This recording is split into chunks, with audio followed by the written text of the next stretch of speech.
तो स्वागत है आपका नए वीडियो में। और आज के वीडियो में जानेंगे कि अल्लू अर्जुन को फिर से पुलिस उठा सकती है या फिर से कोर्ट उनको बुला सकती है। तो इसका जवाब है हाँ, क्योंकि उनको सिर्फ 28 दिन की बेल मिली है, यानी कि 4 हफ्तों की बेल मिली है। लगभग 6 से 7 जनवरी तक उनको फिर से बुलाया जा सकता है कोर्ट से या फिर पुलिस से। पर इनको अरेस्ट क्यों किया पुलिस ने, और अरेस्ट के बाद इनको बहुत सारे एक्टर्स लोग और सेलिब्रिटीज लोग घर पे मिलने क्यों आए, और कौन कौन से सेक्शंस पुलिस वालों ने लगाए होंगे, ये भी हम जानेंगे इस वीडियो में। तो इन तक बने रहिए। तो सबसे पहले चलते हैं कि उनको अरेस्ट क्यों किया गया था। जब वो हैदराबाद में स्क्रीनिंग के लिए गए थे पुष्पा 2 की, तब वहाँ पे भीड़ की वजह से जो भगदड़ मची थी, तो उस भगदड़ में एक महिला की मौत हुई। उसी के साथ उसके बेटे को थोड़ी इंजरीज हुई और उसके कारण पुलिस ने उनके ऊपर मुकदमा दर्ज किया। और ठीक वो जब दिल्ली से पुष्पा 2 की सक्सेस मीटिंग अटेंड करने के बाद घर पे आए, तब फ्राइडे को 12 बजे उनको दोपहर को पुलिस ने अरेस्ट किया और ठीक 4 बजे उनको लोकल कोर्ट में पेश किया पुलिस ने। और लोकल कोर्ट ने ये फैसला किया कि उनको 14 दिन की जुडिशियल कस्टडी में रखा जाए। बाद में उनके वकील ने ट्राई किया तेलंगाना हाई कोर्ट में, और तेलंगाना हाई कोर्ट ने ये डिसाइड किया कि उनको 4 वीक की बेल मिले, यानी कि 28 दिन की बेल मिली।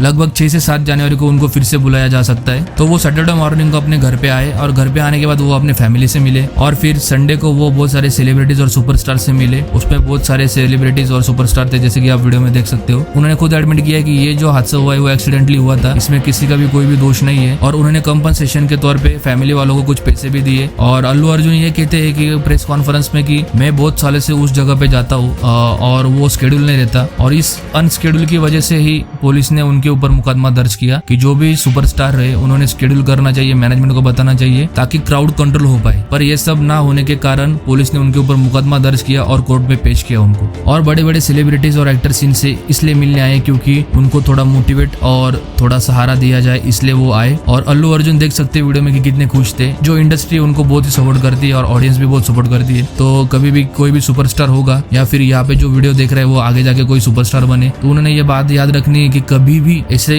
जब आपका फेज रहता है, जैसे कि अभी पुष्पा 2 के टाइम पे अल्लू अर्जुन का बहुत ही क्रेज है, पर इसके पहले वो बोल रहे हैं कि मैंने बहुत सारे जगह पे ट्राई किया था, इसके पहले भी बहुत सारी स्क्रीनिंग की है अनस्केड्यूल, बट तब आपका उतना फेम नहीं था, पर अभी आपका फेम बहुत पीक लेवल पे है। तो उसके हिसाब से हमें ही चीजें अंडरस्टैंड करके वो सब चीजें करनी चाहिए, सिक्योरिटी बढ़ानी चाहिए, लोगों की सेफ्टी के बारे में पहले सोचना चाहिए, फिर उधर जाना चाहिए, और स्क्रीनिंग वगैरह जो कुछ भी होगा वो अपना काम करना चाहिए। इसमें उनकी भी गलती नहीं, उनको भी पता नहीं था कि ये सब हो सकता है, बट ये पॉसिबिलिटीज रहती है। पॉसिबिलिटीज सबको समझ में आनी चाहिए कि ये सब चीजें भी हो सकती है, तो हम पहले ही अवेयर रहने चाहिए। सिर्फ इतनी ही गलती थी कि अगर वो अवेयर हो जाते सिक्योरिटी वाले या फिर पुलिस वाले, तो वो क्राउड को कंट्रोल कर पाते, और उसमें मे भी उस औरत की जान बच जाती हो और ये केस भी ना चलता और ये पुलिस भी उनको अरेस्ट ना करते। अगर किसी सुपरस्टार पे ऐसी सिचुएशन आती है तो उसके ऊपर कौन कौन से सेक्शंस लग सकते हैं। सबसे पहले आते हैं क्रिमिनल लायबिलिटीज पे। क्रिमिनल लायबिलिटीज में क्या होता है कि निग्लिजेंसी एक पॉइंट रहता है, जहाँ पे सेक्शन 304A IPC वो लगता है। अगर कोई ऑर्गेनाइजर और वेडिंग प्लानर और फिर इवेंट प्लानर, कोई भी प्लानर होगा, तो उनके ऊपर वो लगता है, क्योंकि अगर नेग्लिजेंसी ऑफ क्राउड कंट्रोल और सेफ्टी मेजर नहीं होगा उनके अंडर, और उस चीज से किसी की डेथ हो जाती है, तो वो जो प्लानर रहता है या फिर जो ऑर्गेनाइजर होता है उनके ऊपर लगती है। और अगर उनकी डेथ हो गई उस क्राउड में, तो उनके ऊपर criminal liabilities for causing of death by negligence के कारण सेक्शन 304A ऑफ IPC लगता है। दूसरा आता है सिविल लायबिलिटीज। सिविल लायबिलिटीज में क्या होता है, लॉ ऑफ टूर्स रहता है। जैसे कि मैंने कहा कि अल्लू अर्जुन ने कंपनसेशन दिया उनको, तो फैमिली उनके ऊपर क्लेम कर सकती है, ऑर्गेनाइजर के ऊपर या फिर प्लानर के ऊपर, कि हमें कंपनसेशन दिए जाए और ये केस यहीं पे क्लोज किया जाए। तो ये एक पॉइंट रहता है, ये सिर्फ फैमिली के ऊपर डिपेंड रहता है। पर अल्लू अर्जुन ने पहले ही उनको कंपनसेशन के तौर पे कुछ पैसे दे दिए थे। अगर सुपरस्टार के केस में ऐसा कुछ होता है और वो अनस्केड्यूल करके वो सब चीजें प्लान करता है या फिर जाता है, और जो क्राउड है वो कंट्रोल नहीं होता है, और उस टाइम पे उनके ऊपर अगर मुकदमा दर्ज भी हो जाता है, तो उनको सिर्फ पुलिस के साथ कोऑपरेट करना पड़ता है या फिर कोर्ट के साथ कोऑपरेट करना पड़ता है। अगर वो कोऑपरेट नहीं करते तो उनके ऊपर सख्त से सख्त कार्रवाई की जा सकती है पुलिस के द्वारा और कोर्ट के द्वारा। तो अभी 6 और 7 जनवरी को समझ में आ ही जाएगा कि कोर्ट क्या डिसीजन लेता है। उस भीड़ में जो उस महिला के साथ हुआ और उसके बच्चे के साथ हुआ, वो सब ना किसी के साथ हो, ऐसी प्रार्थना कीजिए। तो thank you for watching this video. Do like, share and subscribe, and मिलते हैं नेक्स्ट वीडियो में।